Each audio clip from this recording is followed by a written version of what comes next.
अब भारतीय कंपनियों पर भी अमेरिका ने लिमिटेशन लगाने की शुरुआत कर दी है। जी हां, अब अमेरिका के द्वारा भारत को ही प्रतिबंधों के दायरे में लाना शुरू कर दिया गया है और खबर निकलकर आ रही है कि हाल ही में अमेरिका ने इंडियन कंपनियों पर घोस्ट फ्लीट का नाम देकर प्रतिबंध ठोक दिया है और भारत की कंपनी को रोकने की कोशिश की जा रही है। आपको बता दें कि अमेरिका के द्वारा ये प्रतिबंध भारत की एक शिपिंग फर्म पर लगाया गया है। वैसे तो भारत की ये कंपनी ईरान के तेल को एशिया में खरीदारों को बेचने के लिए शिपिंग ट्रांसपोर्ट के जरिए ले जाती है, लेकिन अमेरिका के द्वारा इस कंपनी पर घोस्ट फ्लीट यानी कि भूतिया बेड़ा में शामिल होने का आरोप लगाया गया है। और ये सब ऐसे समय किया जा रहा है जब इजराइल और अमेरिका दोनों देश ईरान पर पूरी तरह से गुस्सा है और ईरान को बर्बाद कर देना चाहते हैं। फिलहाल ईरान का भूतिया बेड़ा क्या है और उसमें भारत की कंपनी को शामिल करके प्रतिबंध क्यों लगाया गया, इस वीडियो में सारी जानकारी समझेंगे। लेकिन आगे बढ़ने से पहले इस वीडियो को एक लाइक करके चैनल को सब्सक्राइब जरूर कर लीजिए, क्योंकि ये आपके लिए 1 सेकंड का काम है, लेकिन इससे हमारी काफी बड़ी मदद होती है।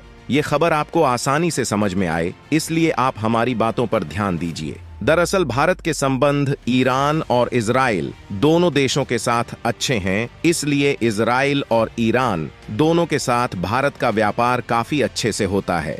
इजराइल की बात करें तो उनके साथ भारत का फ्री ट्रेड एग्रीमेंट भी हुआ है, जिससे दोनों देशों को एक दूसरे का ड्यूटी फ्री मार्केट एक्सेस मिला हुआ है, जिसमें हम इजराइल को केमिकल, टेक्सटाइल और मशीनरी कंपोनेंट के साथ साथ कई अन्य प्रोडक्ट का एक्सपोर्ट करते हैं, और वहीं टेक्नोलॉजी, मशीनरी और मिनरल्स का इंपोर्ट हम लोग इजराइल से करते हैं। जहां इसी के साथ इजराइल और भारत दोनों देश एग्रीकल्चर, डिफेंस सेक्टर और कई इनोवेटिव स्टार्टअप पर भी मिलकर काम कर रहे हैं।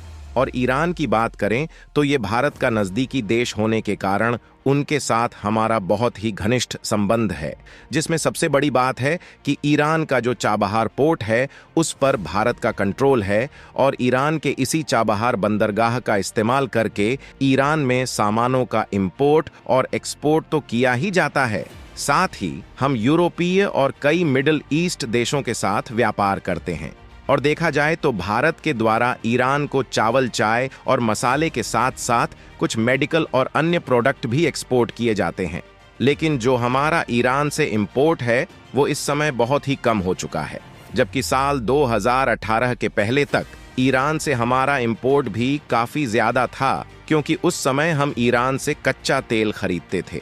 लेकिन अमेरिका द्वारा प्रतिबंध लगाए जाने के कारण ही भारत का इंपोर्ट ईरान से कमजोर हो गया है। फिर भी दोनों देशों का ओवरऑल देखा जाए तो हर साल इजराइल के साथ हमारा ट्रेड लगभग $10 बिलियन का होता है, तो वहीं ईरान के साथ 2 बिलियन का होता है। हालांकि ये डाटा केवल इंपोर्ट और एक्सपोर्ट का है, जबकि ईरान से हमारा और भी ज्यादा फायदा होता है, क्योंकि भारत की कई कंपनियां ईरान में डायरेक्टली और इनडायरेक्टली सर्विस दे रही हैं। और ये बात यहीं से क्लियर हो जाती है कि ना तो हम इजराइल के साथ रिलेशन तोड़ना चाहते हैं और ना ही ईरान के साथ। लेकिन अब जब इजराइल और ईरान के बीच तनाव बढ़ रहा है तो अमेरिका भी ईरान से बदला लेने की कोई कसर नहीं छोड़ना चाहता, और इसीलिए अमेरिका ने मौके का फायदा उठाते हुए ईरान के साथ व्यापार करने वाले देश और कंपनियों पर शिकंजा कसने की शुरुआत कर दिया है। और अमेरिका को ईरान से बदला लेने का शायद ही इस तरीके से दोबारा मौका मिले, इसलिए अमेरिका ने तुरंत ही कई कंपनियों पर सीधे तौर पर बैन ठोक दिया, जिसकी चपेट में भारतीय कंपनी भी आ चुकी है। अमेरिका ने ईरान के एनर्जी सेक्टर को टारगेट किया, क्योंकि यदि ये सेक्टर बर्बाद होता है तो इससे कहीं ना कहीं अमेरिका को बहुत बड़ा फायदा मिलेगा। अमेरिका ने न केवल भारत की कंपनी पर प्रतिबंध लगाया है, बल्कि इसके साथ साथ दर्जनों ऐसी कंपनियों पर बैन लगाया गया है और आरोप लगाया जा रहा है कि ये सभी कंपनी ईरानी तेल को अवैध रूप से ले जा रही थी और ये कंपनियां किसी न किसी तरीके से घोस्ट फ्लीट में इन्वॉल्व थीं।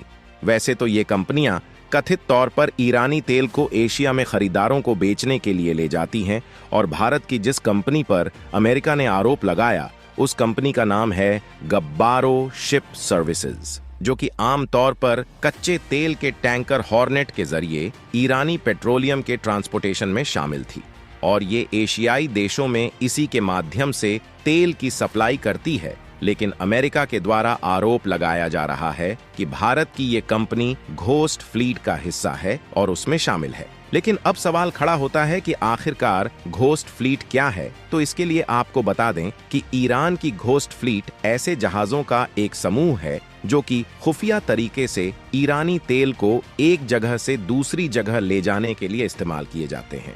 यानी कि ये जहाज अक्सर अपने असली स्थान और पहचान को छुपाने के लिए कई तरीकों का इस्तेमाल करते हैं, जिसमें ये जहाज अपने ट्रैकिंग सिस्टम को बंद कर देते हैं और नकली दस्तावेज तैयार करने के साथ साथ कभी-कभी दूसरे देश के झंडे का भी इस्तेमाल करते हैं।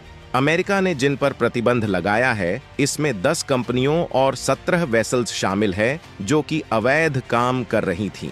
लेकिन ईरान ने अमेरिका के द्वारा लगाए गए प्रतिबंधों को झूठा बताया और उसकी निंदा की है। लेकिन सच्चाई क्या है, इस बारे में कुछ भी नहीं पता। हालांकि भारत के साथ साथ कुछ अलग अलग देश की कंपनियों पर भी इसी तरह आरोप लगाकर अमेरिका ने प्रतिबंध तो लगाया ही है, साथ ही अमेरिका ने ईरान की ऑयल इंडस्ट्री को ही पूरी तरीके से प्रतिबंधित कर दिया है। यानी कि ईरान दूसरे देशों में तेल को बिल्कुल भी नहीं भेज सकता। और ये सब अमेरिका ने ईरान से बदला लेने के लिए किया है, क्योंकि जब से ईरान ने 180 बैलिस्टिक मिसाइल के साथ इजराइल पर अटैक किया है, तभी से अमेरिका ईरान पर गुस्सा है, क्योंकि इसमें कई बेगुनाहों की जान चली गई है। और ईरान की जो सबसे ज्यादा कमाई होती है वो तेल को एक्सपोर्ट करके होती है। ऐसे में अगर उनकी तेल की सप्लाई को ही अलग अलग तरीके से दुनिया भर के देशों के लिए रोक दिया जाए तो ईरान की जो कमाई है वो बंद हो जाएगी। और इस तरीके से ईरान की जब कोई देश मदद नहीं करेगा तो इन्हें इजराइल आसानी से हरा सकेगा।